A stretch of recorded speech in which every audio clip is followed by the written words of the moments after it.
We invest in places where there's a great economy, great education, great transport, and all those things mean that we can then invest sustainably, and so we can expand on that topic as part of this discussion.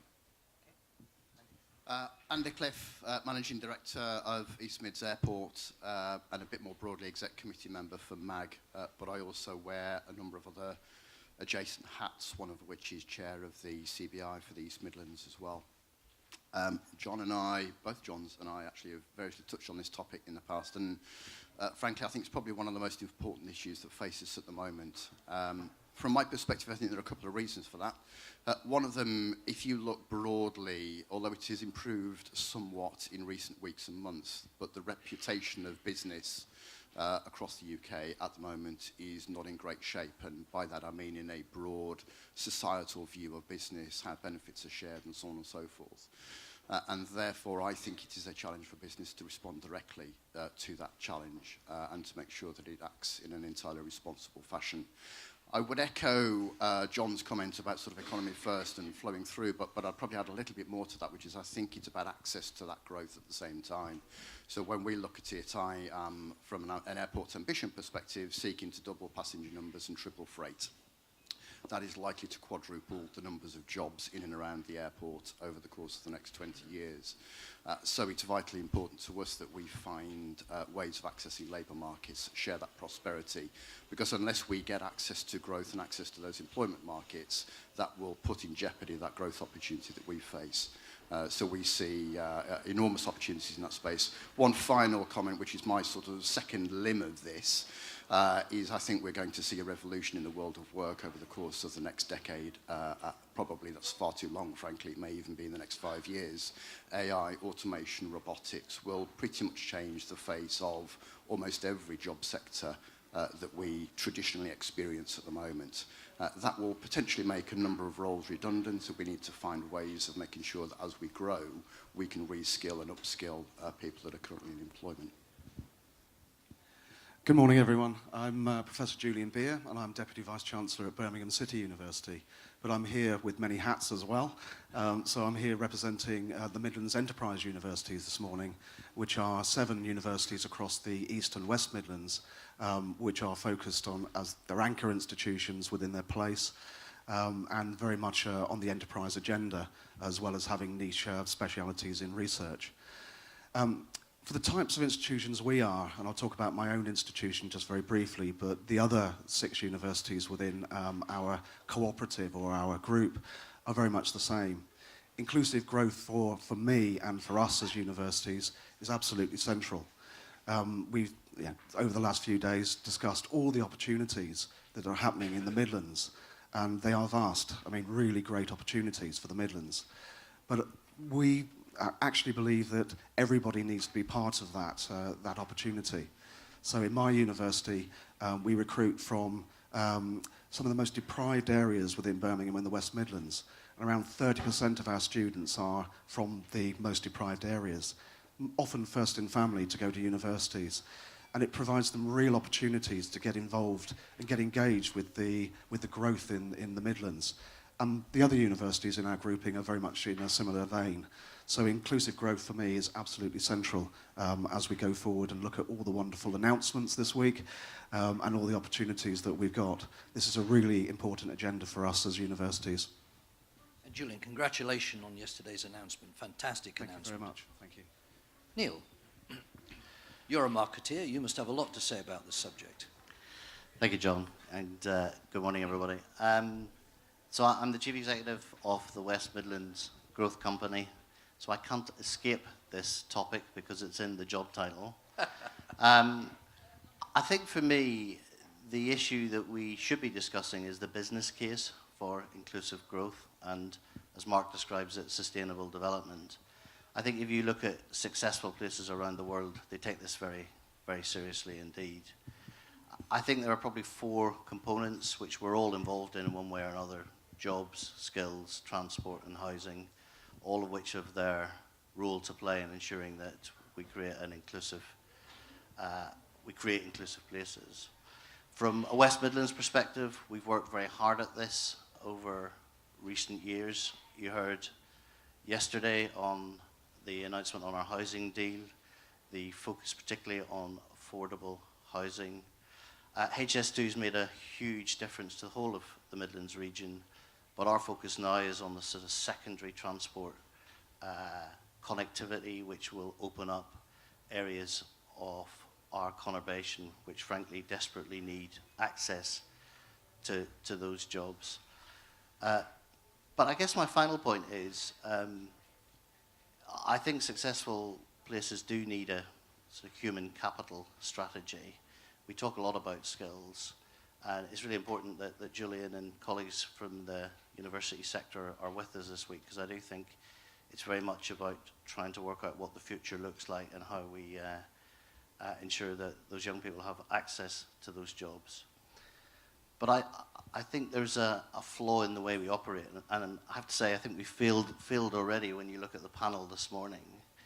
The West Midlands Combined Authority has recently created a leadership commission, which is looking very closely at how we ensure that our leaders represent the societies and the places in which we operate. And it's a challenge, let's be honest. It's not peculiar to the West Midlands, the Midlands, or the UK generally, but whether it's in terms of gender, sexuality, people or ethnicity, people who are disabled, and so on. We have particular challenges in the West Midlands because of our demographics. But I think we also need to see it as an opportunity. And to return to my initial point, I think the business case is definitely there for inclusive growth. We now need to get on with it. Thank you, Neil. Thank you to the panel members. Let's drill down in a bit more detail on this very, very important topic, if I may. And let me turn to John again, if I may, and just talk a bit more about the strengths, in particular the sectors, John. And I wonder if you could kind of develop this, though, thinking as much about the public and what they perceive as much as what business or business leaders or councils see. But what are the strengths and the sectors that you feel are going to take us into the next century? Well, I think this is interesting because there are kind of growth sectors. So for Nottingham, that's biosciences in particular. We've got growth sectors. We've got growth around envirotech, energy. But actually, in many respects, these are quite small areas of specialist knowledge and expertise, and they're not necessarily those areas that are going to generate large numbers of jobs. And so I think one of the challenges we've also got is to understand what sectors of the economy actually employ people and will provide those job opportunities. And actually, for a city like Nottingham, retail is very significant, leisure is very significant in terms of numbers. Health and adult care is very significant. And those are the sectors which, frankly, are relatively poorly paid, poorly remunerated. And one of the challenges I think we have is finding a way in which the growth and the wealth potential of those growing sectors of the economy, how that wealth can be shared more effectively with important areas, those areas which employ large numbers of people in our economy, but frankly which have a history of being poorly paid and where the jobs are insecure and uncertain. And I think that's the biggest issue.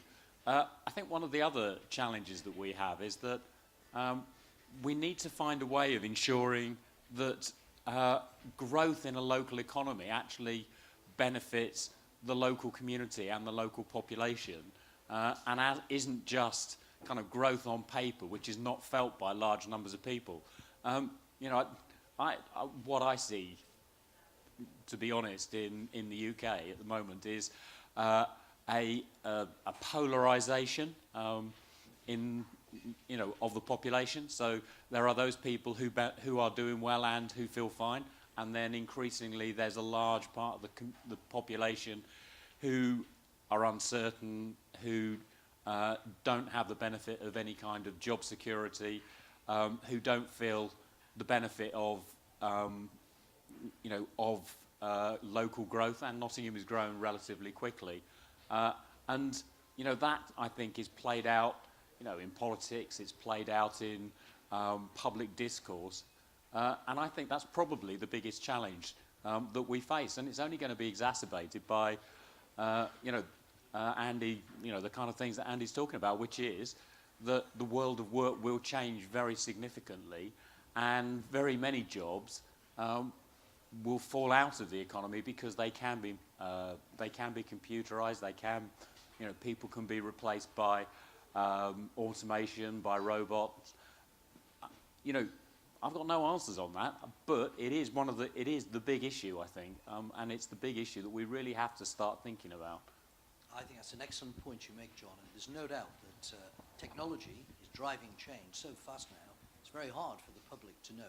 Do you think we should do more to inform and educate the consumers about what's really happening in our society? I think it should be a matter of public debate, yes. I think the challenge is you can have the debate and you can have the discussion about, and this is the way the world of work is going.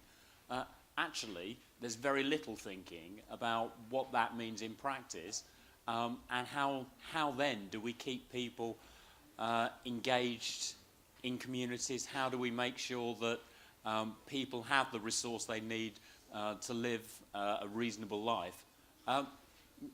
It's a major challenge. How do we redistribute wealth effectively from those who are producing it and those sectors of the economy that are growing and will grow rapidly to people who are not engaged with those areas of economic activity, but nevertheless are important to our society. So, at the same time, I'll just make a broad comment here, but at the same time as you see an emphasis on growth in particular sectors, we are reducing the number of people who are involved in providing adult care.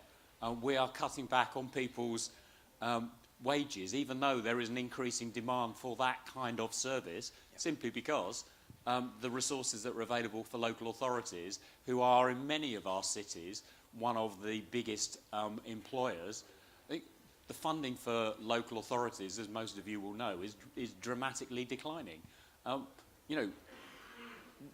It's that disconnect between growth on the one hand and distribution on the other that really does need to be addressed. But there are no obvious answers at the moment. You can see the process, you can see the way things are going, you can see that is going to have an impact. But it's something that actually is almost a topic that isn't discussed. And maybe it's put in the too difficult to handle box, but we do need answers. Well, let me use it, if I may, John, as a segue into Julian. Now, Julian, you and I have talked, before you say something, let me just say to you that you and I have talked quite a lot recently about the important role universities have to play in our society, with businesses, in terms of educating our students for the future. But equally, I wonder whether they really do enough to talk to ordinary people about these brilliant ideas that we're fermenting in our universities today. But you know the importance of supporting key sectors. Do you want to talk about it? Yes, by all means. And whilst I agree with the points just made about automation and a number of other factors in terms of jobs and the way they're going to go in the future, let's not forget that there is a chronic shortage of nurses, teachers, and I've been here for the last couple of days speaking to construction companies, engineering companies, and in the here and now, there is a massive skills shortage and a skills mismatch between what the economy needs. Whilst we're looking, 3, 5, 10 years in the future about automation, etc., we do have a job to do in terms of fueling the workforce of today.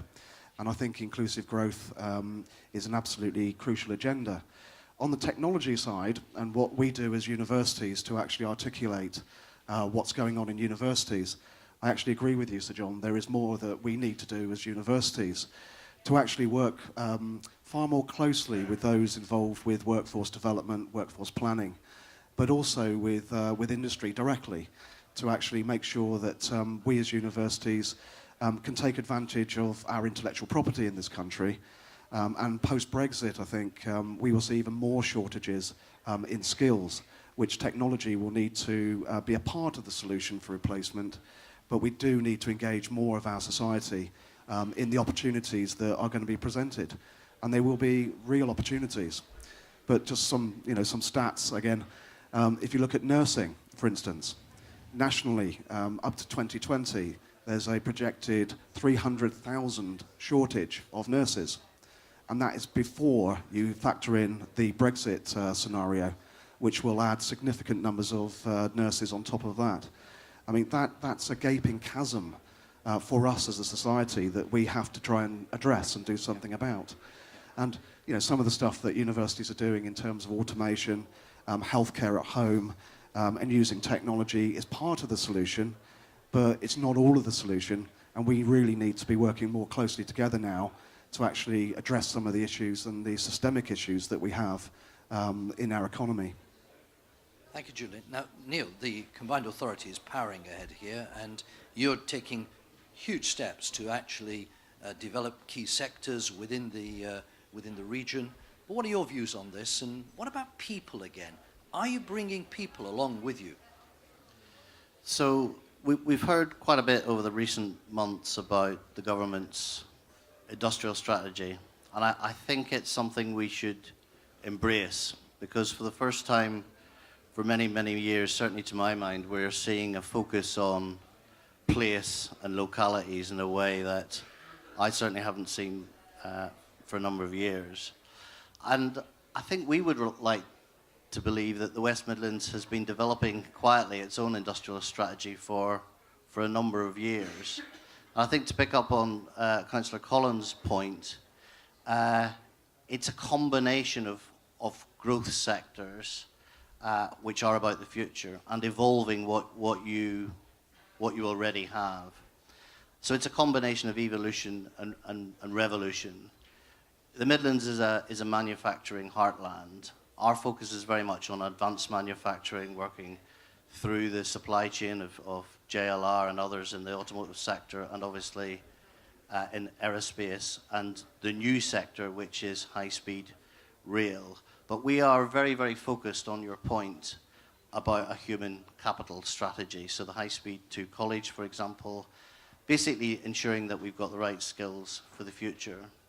Business professional services, it's a big base, particularly in Birmingham and the Midlands, but we want to develop a national proposition. So companies like HSBC, Deutsche Bank and others coming in is important. But to return to the earlier point about what is your demographic and who are the people that are going to be employed in your businesses in the future, we are very focused on life sciences because of our demographic. We have a non-transient patient cohort that you can test all sorts of drugs on. We're also very focused on this new world of work and what the TMT sector really means. And for us, our focus on startups and bringing in companies in the technology sector is probably the most important thing we will do. But my final point is about the revolution bit. So 30 odd years ago, the city fathers, and unfortunately they were all fathers at the time in Birmingham, realized that heavy industry was declining.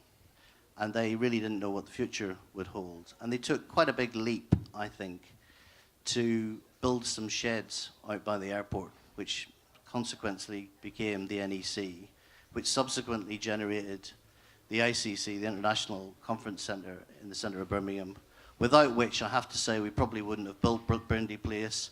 Hammerson probably wouldn't have invested with Lend-Lease in the Bullring and so on. So it's thinking about the future. 60,000 people are now employed in the tourism and hospitality sector in Birmingham alone. There was probably nobody very much employed back then. So I think we have to make some brave decisions about evolving what we already have. Well said, Neil. And Mark, if I can come very quickly straight to you here, because Hammersons have done a huge amount of thinking about this whole issue of community, and I know your company, you're shaping our future in many ways, the projects you're working on, but you must be thinking quite a lot about the communities in which you serve. Can you talk about that?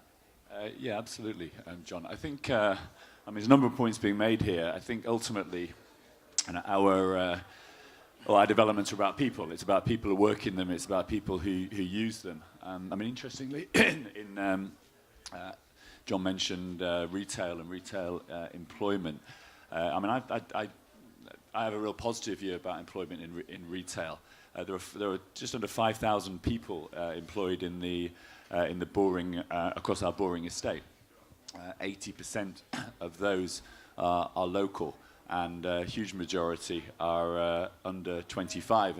And for me, the life skills that within a proper training program exposed to a retail business, the life skills that young people can learn working in retail, I think is really important and has ramifications on the wider community. And I think it's incumbent on the businesses, and certainly Hamilton are very keen to sponsor, to support apprentice programs, to bring people into to work with our retail partners and within the scheme, within our centres themselves, which I think has great positive impacts on the community. I think also looking ahead at the sustainable developments, the next sustainable developments for us and their impact on the community, we are looking. We're clearly really pleased to be working with Birmingham City Council on Martineau and with the whole HS2 Curzon extension. We're excited to be working up plans for what's going to be quite a kind of flagship entrance point to Birmingham on that Martineau site, and the pride and the sense of civic pride that good development gives to the communities is really important. I think also, perhaps we'll come on to this, I think the cultural importance of a retail development within a community is incredibly important. What we're doing in Leicester right now with developing a former department store, we're converting that to more restaurants, more leisure space, and culture, and how that sits adjacent to cultural. You touched there a few moments ago, though, on skills. If I just pin you there for a moment, sure. Tell me what you're doing on skills and apprenticeships to actually support the work that your company is doing. We're working with local employment agencies, local agencies to support apprenticeships, getting people into working both, doing rotation programs from retail stores, whether it's department stores, whether it's with the management teams within our centres, particularly Boring, also in Leicester, taking young people who necessarily wouldn't have thought of retail as a career. And let's face it, I think broadly it's not viewed particularly well by many young people, but just showing the breadth of retail as a potential career, and opening up to 16-year-olds, taking them on 2-year apprentice programs, and then launching them into employment within. Is it true our young people don't want to work? No, not at all. I think the real challenge for us in business, and it's a big challenge, is to open up the world of work and the world of business as something that is accessible. I think too many young people, and you talk to certainly the 16-year-olds who perhaps haven't been exposed to the sort of experiences that we all have been, that see business and business people as something else, something that's not to do with them, and the delight and surprise as they realise actually we're people just like them, and they can be part of this whole world of business and growth. And it's hugely incumbent on us as all of us as business leaders to encourage and show those young people the opportunities, which in turn, the more diverse and the more of the backgrounds we can get people into our work, the richer it is for all of us. So in your mind, businesses, business leaders have a responsibility here to help our young people, the reskilling. That's something you believe and your company believes very strongly in. Hugely. And if I may, can I use it as a segue to ask Andy, because Andy, you're going through huge construction over at the airport right now, and I know you personally passionately care about this whole topic of skills. Could I ask you to comment on it? Yeah, so I mean there are a few features of what the airport does which are hopefully a practical response to some of these challenges. So we run our own academy, which generally works in the age band of 18 plus, maybe a little bit older. So we're trying to bring people that have being sustained out of work for a period of time to retrain and to find opportunities either in the airport or in the adjacent businesses. So that's one area of focus for us. There are two others, one of them really building on the point that Mark has just made about reaching deeply into our school environment. We run a number of school partnerships where we partner both with the students but also with the tutors so that we can try and start to influence the sorts of skills that will be required going forward. And the third piece, maybe building on what Julian said, is I think there's a third limb to this. So you've got business, you've got higher education, but I also wouldn't want to lose sight of the FE sector opportunities and make sure that there's a really tripartite arrangement. And in that regard, we're at the early stages of looking at an Institute of Technology linked across the universities and the FE colleges across the Midlands, whereby we can start to develop some of the skills for the world of work.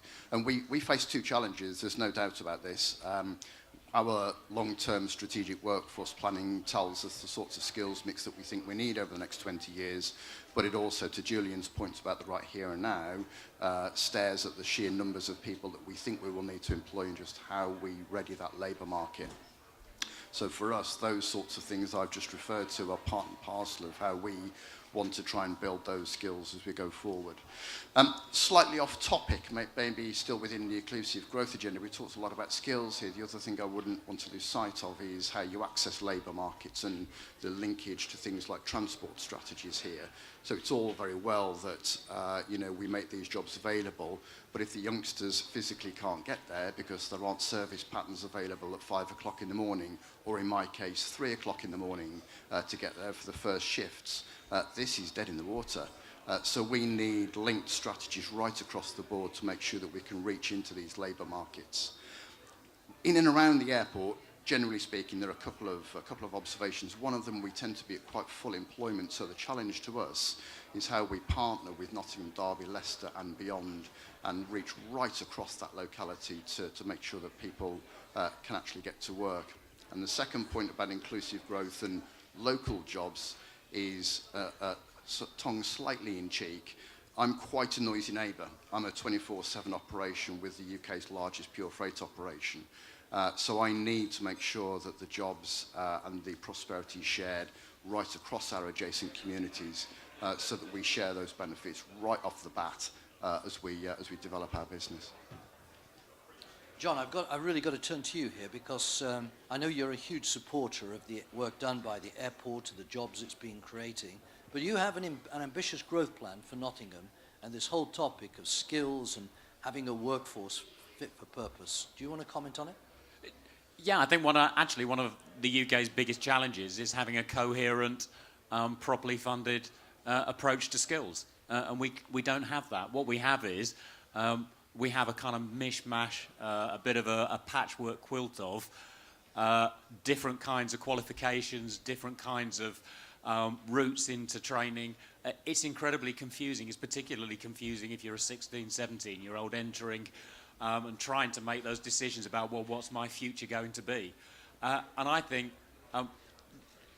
one of the challenges we have is there is no overall approach to identifying the skills that the economy needs, and then developing mechanisms by which those skills can be provided. So training providers have got some idea of looking to the future, what training they need to provide, and then how they can best fund it. There's plenty of examples of employers doing good work at an individual company level. There is no national strategy. We've moved to apprenticeships. If I were to say that it's not been without its difficulties, that would probably be a bit of an underestimate. The apprentice levy has actually, people have just taken it as a business cost. It's gone to one side. They don't. Often people don't know how to access it, how to actually use that money to invest in skills. That's been difficult. There's been a lack of spending of that money with FE colleges, so FE colleges are having to contract again, as is the case with the newly merged college in Nottingham. These are the kind of difficulties that, if you fail to plan at a national level, and then at a regional level, and you don't look at, well, these are the demands for skills, these are our growth sectors, these are the kinds of people that we're going to need, these are the kind of qualifications they're going to need. You know, we have youngsters coming out of school, this is how we connect them onto that kind of conveyor belt of training into jobs. If you don't have that system, then what you get is what we've got at the moment. And yeah, we do have massive shortages in the number of nurses. We will have massive shortages in terms of the number of people who will provide care to our elderly. We will have shortages in the building industry. And in part, it's because there's no planning. There's nothing systematised about it. Young people do not understand that these are the growth areas. And sometimes, when they do understand those are the growth areas, they look at how much the pay is, they look at how insecure the jobs are, they look at the nature of the job and they think, you know what, I'm going to do something else. I'm not entirely sure what, but I'm not doing that and I'm not doing that. We need to understand where the demand is in our economy, because fundamentally as well, the growth of our economy is being restricted because we don't have the workforce we need. You know, we don't have the workforce we need because we haven't thought through what our demands are for skills, and then we haven't put in place the mechanisms for ensuring that people get trained in those skills to fill those jobs. Well, I just have to turn on that basis, John, back to Julian here, because this really is your field, and I know from what you told me yesterday, you're really looking at this in a very different way. Yeah, no, I absolutely agree. I have the pleasure of advising quite a number of governments around the world in terms of workforce planning and skills. And several of those governments, not our government, unfortunately, or the governments that came before that. So this is long term. It's not just one government. I think this has been in play for quite a long time. But what some of the most successful economies do is actually plan for this for the long term. So one government, a very aggressive economy, they have a 25-year plan matching supply and demand, and then looking at what we were talking about earlier, what's the upcoming technologies, making innovation and productivity investments right alongside skills. And they have a very coherent system in terms of technical and academic qualifications. So they look at it at 25 years. I'm also working with a government, a former part of the Eastern Bloc in Romania, and they have a 10-year plan. So I've been working with them to actually look at supply and demand of skills and labour with innovation in Romania. We're not doing that in our country. I'm part of that system that is at fault, but I think it's a real systemic failure in our education system that we're actually facing at the moment. And I think we will reap the ill-gain rewards of not planning over the long term in terms of skills. And there's a lot of mention about young people today and young people in education. From some of the issues that we've been talking about this morning, skills shortages, skills needs, a mismatch in supply and demand, but also in Brexit, we shouldn't forget the opportunity for upskilling and reskilling right along the age force, because that is going to be absolutely crucial if we're going to do something about that. And we as universities, as well as the FE colleges and private sector providers, need to do very much more. The project you were talking about is one that we've been pursuing through the enterprise universities, which is very much trying to do that, match that supply and demand. And it's a project called the Skills Engine, which has artificial intelligence right at the very heart of it, actually doing that planning, doing that modelling, the here and now, but doing it in very large numbers, and not putting people through 3-year degree programs, but actually matching and personalising training and education to meet individual employer and sector needs. It's quite revolutionary, but it's quite challenging for Whitehall because of the funding mix for education, and it's quite challenging for HE and for FE because it's very disruptive. So hopefully we'll move on with that as our needs get worse in this country, and then people will be brave enough to actually have a go at something very disruptive and brand new. Thank you, Julian. And I'm coming towards the end now of this panel discussion, and I don't have any doubts in my mind at all that here in the Midlands, we do care about the inclusivity of spreading the prosperity. We do care about the way people are living our lives, and I do think we are starting to do things about these things, and the topic of skills is absolutely key to this. But what I would like to do is ask each panel member, as we close now very briefly, to comment on, well, yesterday we had some great accolades about the Commonwealth Games, about Coventry, the city of culture, announcements that were made about developments, everything very upbeat. But how are we going to make sure that this is inclusive throughout the Midlands? And could I ask each panel member to comment on that very briefly, and maybe on high speed too, and the importance of connectivity, because those things, for me, fit very closely together. And Neil, perhaps I could start with you. You know, congratulations on all the accolades that have been won recently, both by Birmingham and Coventry. Thank you. I think inclusive growth is as much about ensuring we create places that people want to live in. So not just the people that are here today, but the people that might be here in the future. And that's why some of these accolades, as you describe them, are strategically important for us in terms of building places. If you take Commonwealth Games and City of Culture, for example, I think there are three things really I would point to which create opportunities for everybody right across the Midlands.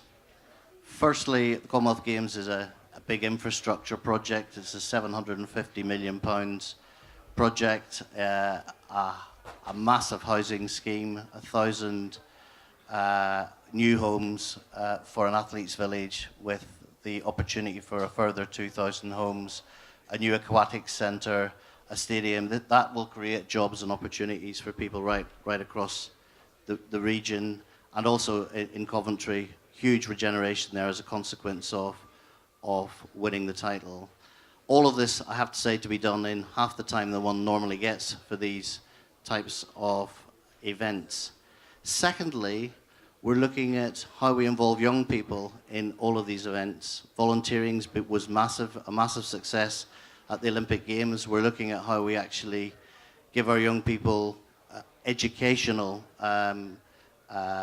vocational opportunities around accessing these games themselves.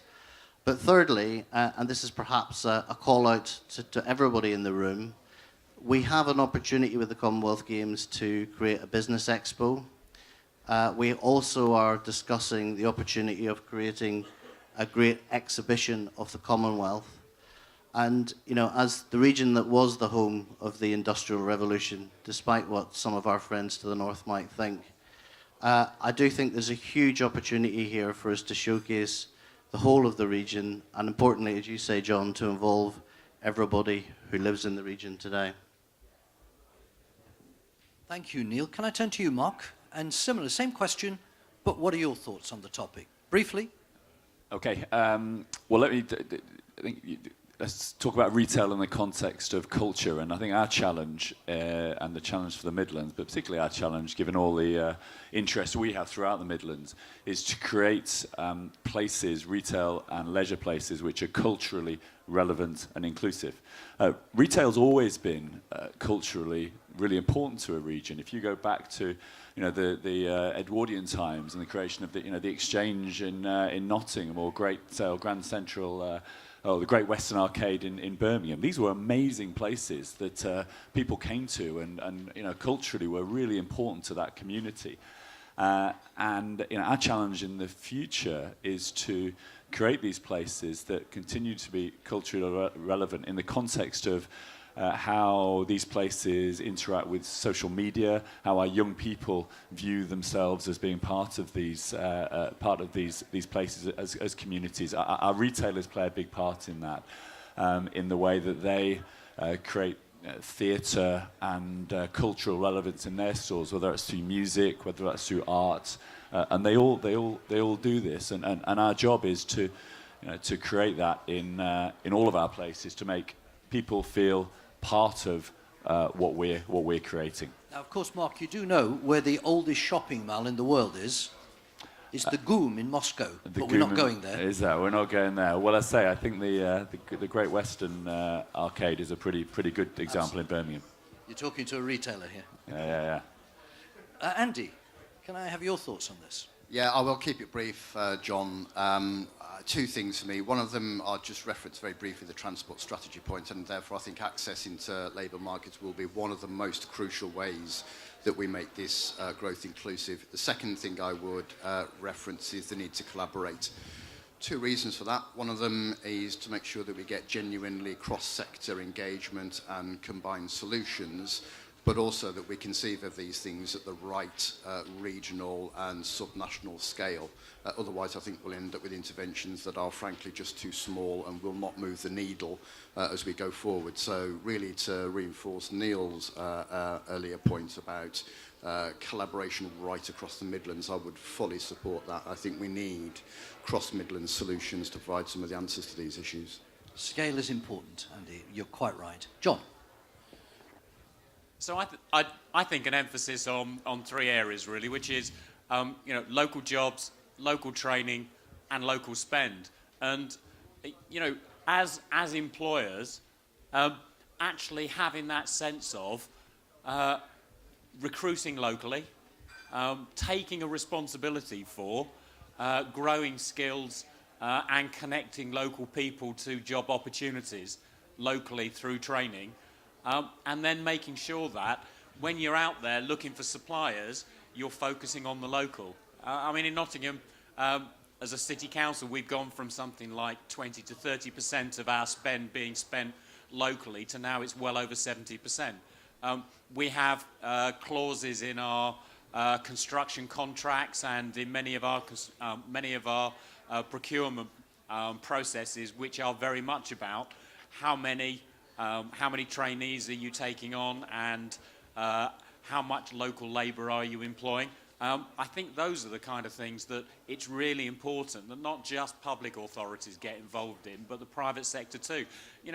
And in the Midlands, we have those fantastic examples of, a century or so ago, the Rowntrees, Cadburys, people who had that sense of pride and place and responsibility for community and for their workforce. And I think reinventing that kind of thinking, reinventing that sense of responsibility is something that we could really champion in the Midlands. And that would be the kind of inclusive, the kind of sustainable development that I think we all aspire to. Great point, John. Leading the way again. And Julian, I've got to give you the last word on this. And the universities are leading the way through collaboration. Yeah, absolutely. And if you just look at the Midlands Enterprise universities, right across the East and West Midlands, we are the local universities anchored in place, significant employers and drivers in our own right of economic growth as businesses.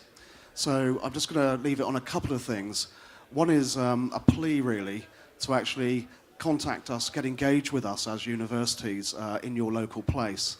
And I think we could do much, much more together, working collaboratively to pick up on that point, because we are committed to place and rooted to place. And just contact us and work with us much more closely, please. And we'll find a way to make sure that some of the issues that we've been talking about today are closed, some of the gaps are closed. Thank you, Julian. Now, in a few moments, I'm going to ask you to put your hands together to say thank you to the panel. But I just want to leave you all with this one thought: the best is yet to come. And that tells you everything you need to know about the Midlands. Could I just ask you to say thank you to the panel?